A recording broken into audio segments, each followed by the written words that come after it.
बाप मरा है, घर से चरपाई नहीं देते, चंदे वाली चरपाई मस्जिद से उठा के दे रहे। मौलवी साहब अब्बू फौत हो गए हैं, मैंने सोचा मैं जनाजे की चरपाई बना दूं, लोगों के जनाजे इस पे होंगे, सवाब मेरे बाप को मिलेगा। करोड़ों का मालिक है और घर की चरपाई कोई नहीं बाप को जनाजे, बाप के जनाजे के लिए। अभी भी समझ नहीं आती, नहीं आती तो मर के देख लो। इतनी औकात है, जिन बच्चों के लिए खरा खोटा कुछ ना देखा, ये तुम्हें अपने घर की चरपाई पर लिटा के कब्रिस्तान नहीं छोड़ के आएंगे। ये मांगे की चरपाई, लोगों के चंदे की चरपाई घर में लेके आएंगे। सगी बीवी जो तेरे साथ सारी जिंदगी गुजार गई, 10-10 बच्चों की मां हो गई, जब तेरा कफन में लिपटा हुआ वजूद पड़ा होगा ना, ये तुझे अपनी घर की चादर देने को तैयार कोई नहीं होगी।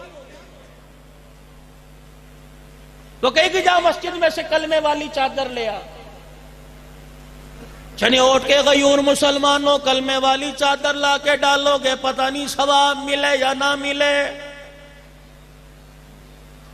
लेकिन बच्चा अल्लाहु अकबर अपने कंधे से रुमाल उतार कर 2 आंसू लगा कर बाप के चेहरे पे डालेगा और कहेगा इलाहुल आलमीन, आंसू निकालना मेरा काम है, रहमत बरसाना तेरा काम है।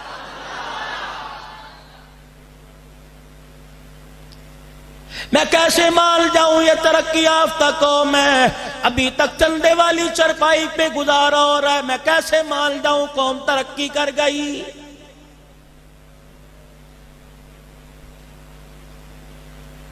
अमीरो गरीबो रीढ़ी बानो ताजिरो, कोई भी इस जनाजे वाली चरपाई को घर में रखने को तैयार नहीं।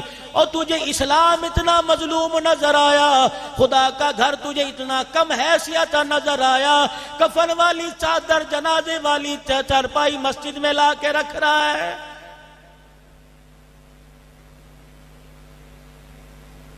ये सारे उलमा इकराम बैठे हैं, रसूल पाक सल्लल्लाहु ताला अलैहि वसल्लम के जमाना मुबारक में कितने सहाबा के जनाजे उठे। मुझे ईमानदारी से बताओ, एक किताब खोल के दिखाओ किसी के जनाजे के लिए मस्जिद से चरपाई आई थी।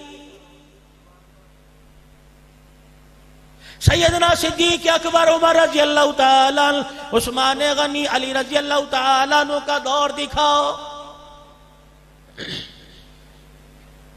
अगर कलमे वाली चादर से जजा सजा के फैसले होते, रब्बे कायनात की कसम है, सोमवार के दिल मेरे नबी दुनिया से रुखसत हुए, बुध के दिल तदफीन हुई, 2 दिन तक जनाजा मुबारक घर में पड़ा रहा, वजूद मुबारक घर में रहा, किसी की हिम्मत कब्र में उतारने की ना हुई। अगर जजा सजा के फैसले चादर पर होते तो सैयदा फातिमा ज़हरा और अम्मा आयशा रज़ी अल्लाह तआला अन्हा अपने हाथों से कलमे वाली चादर निकाल कर नबी के वजूद पर डालती।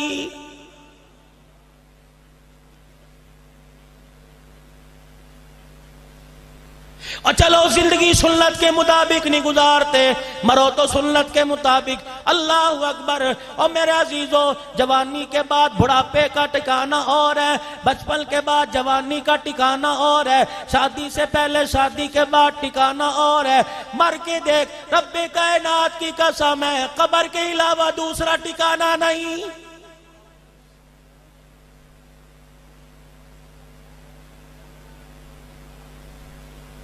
मैं दूसरे देश से तुम्हारे पास आया, मैं परदेसी मौलवी, मेरी बात पे तुम यकीन न करो।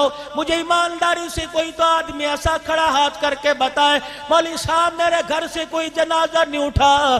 किसी के घर से माँ का जनाजा, किसी के घर से अब्बू जान का, बहन रिश्तेदारों का जनाजा किया।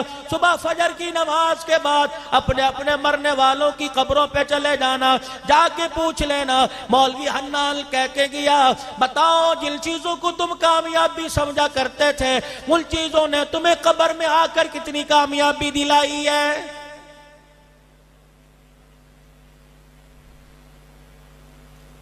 पूरे कब्रिस्तान से आवाज आएगी, वली बोलेंगे, शेखुल हदीस बोलेंगे, कुतुब अब्दाल बोलेंगे, पीर बोलेंगे, ताबीन बोलेंगे, अमीर बोलेंगे, गरीब बोलेंगे, सैयदजादे बोलेंगे, महाजिर लोकल लोग बोलेंगे, और लोगों पठान पानीपति अराई बोलेंगे, शेख कुरैशी बोलेंगे, हाफिज बोलेंगे, दिलदार बोलेंगे।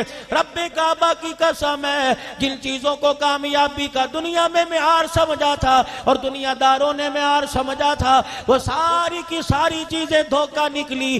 कब्र में आके पता लगा या माल नहीं चलता, या औलाद काम नहीं आती, या सोना चांदी काम नहीं आता।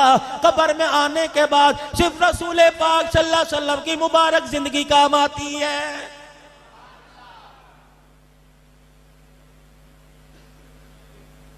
उस मुबारक जिंदगी के लिए कोई भी अपने घर के दरवाजे खोलने को तैयार नहीं।